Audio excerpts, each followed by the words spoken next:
Животът на юношите в днешно време няма нищо общо с това, което е било преди. Разбира се, всеки тинейджър живял някога копне да е независим, да изкарва пари и да си намери партньорка, което е ключово за развитието ни като зрели хора. Но по-амбициозните от нас сега четат книги, усъвършенстват уменията си, тренират усилено, премахват вредните си навици и изграждат полезни такива. Което, не ме разбирайте погрешно, е много хубаво, но има тъмна страна, за която никой не говори.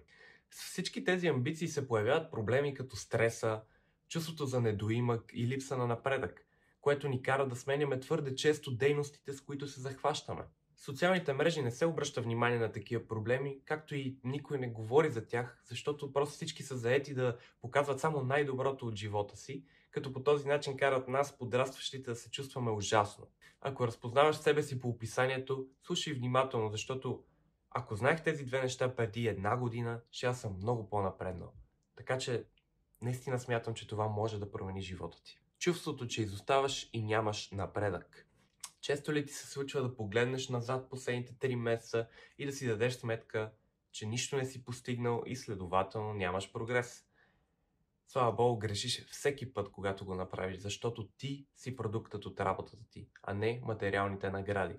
Усилията, които полагаш, се отразяват най-вече на личността ти, а не на резултатите, за които жадуваш. Важно е да разберем, че като юноши имаме цялото време на света да се проваляме, да се учим, да градим личността си.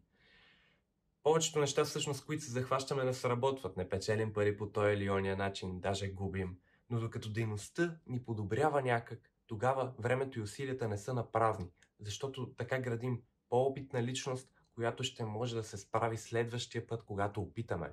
Спечелилите лотарията нямат опит като личност, която може да управлява големи суми пари и затова бързо се връщат на същото положение преди печалбата си. Така и ако някой милиардер загуби цялото си състояние днес, ще може да си го възвърне до примерно година, защото е изградил личност, която чрез много опити и провали знае как да го направи. Спри да преценяваш дали нещо си заслужава по това какви материални дивиденти ти носи, ами вместо това се съсредоточи върху това как то влияе върху личността, която искаш да бъдеш.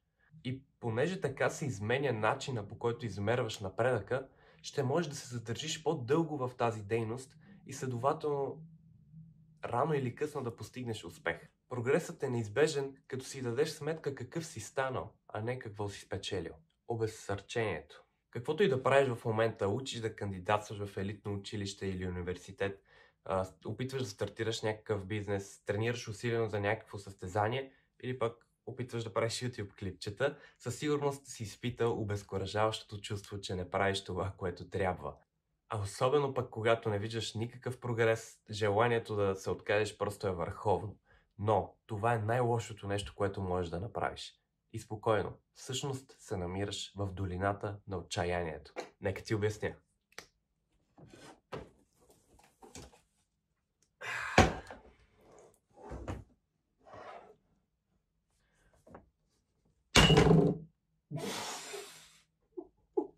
Нека ти обясня.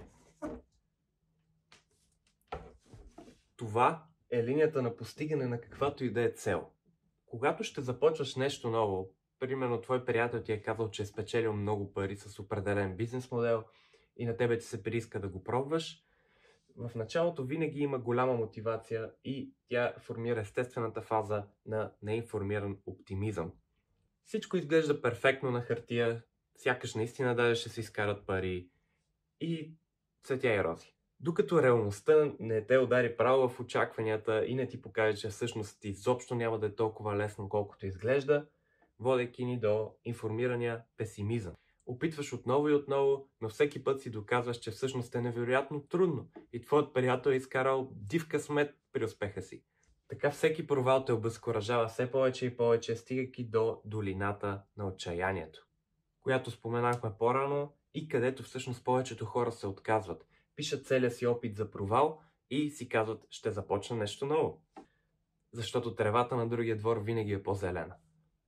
И това, което се случва, е, че от долината на отчаянието, отказвайки се, хората директно скачат на нов, неинформиран оптимизъм, но просто в различна дейност. И всъщност цялото това нещо е един кръговрат на незавършени дейности. и заради това ние се чувстваме като провали. Но какво става, ако не се откажем? Лека по лека започваме да схващаме начините, да разбираме как стоят нещата и да виждаме светлина в тунела. Придвижваме се към информиран оптимизъм, където вече знаем, че можем да постигнем целта си. И тогава вече е само въпрос на време да достигнем до крайната точка, постигането на целта, до която се добират само онези, които не са се отказали в долината на отчаянието. Знам колко е трудно да не се отказваш и на думи е лесно. Целта на това видео е да разбереш, че ако продължиш и се пребориш с обезсърчението, ще получиш това, което искаш рано или късно. Не е лесно, но и това е, което го прави изключително. Бъди сърцат.